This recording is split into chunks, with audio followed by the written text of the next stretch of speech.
2 tahun ke depan. Tapi ini adalah energi yang sama sebenarnya sama yang lu bisa lakukan dulu.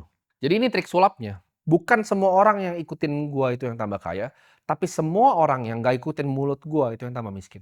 Semua orang ya di dunia ini yang nggak ikutin borong Bitcoin, gua nggak ngomong di negara ini, tapi di dunia ini yang nggak ikutin borong Bitcoin gua, itu economic value-nya tergerus. Mau lu di Argentina, mau lu di Turki, mau lu di Nigeria, mau lu di Indonesia, mau lu di Thailand. Doesn't matter, semuanya kalian itu tergerus bareng-bareng. Kalian mungkin lihat selama 4 tahun sampai 5 tahun terakhir, emas itu dalam 2 tahun terakhir itu mengalami kenaikan yang signifikan. Itu juga sama, ya, emas itu formatnya mirip seperti Bitcoin. Uang yang murni, tapi emas inflasi 2% ya.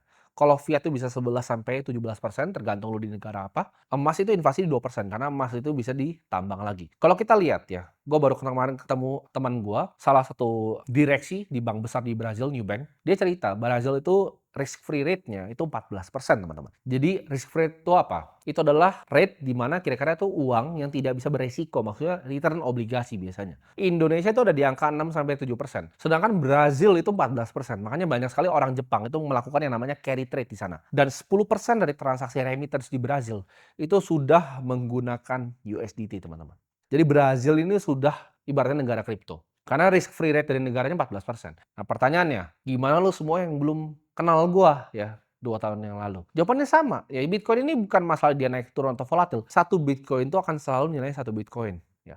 Bitcoin ke mananya yang dia naik turun. Misalnya Bitcoin ke rupiah 1,8 miliar. Gue ceritain dari 300 juta, tapi satu Bitcoin itu tetap satu Bitcoin buat gue.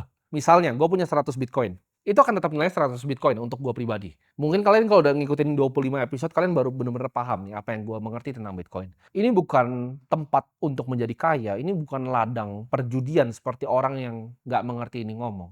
Ini adalah pembekuan dari economic value orang yang percaya. Yang nggak percaya, mereka tergerus oleh yang namanya global liquidity. Di saat USD itu punya percetakan uang ngeprint, di saat Cina punya yuan percetakan uang ngeprint, mereka semua makin miskin ya pegang Bitcoin itu stay, bukan makin kaya, stay. Nah, selama 25 episode terakhir, gue itu pakai exchange yang dekat di hati gue ya.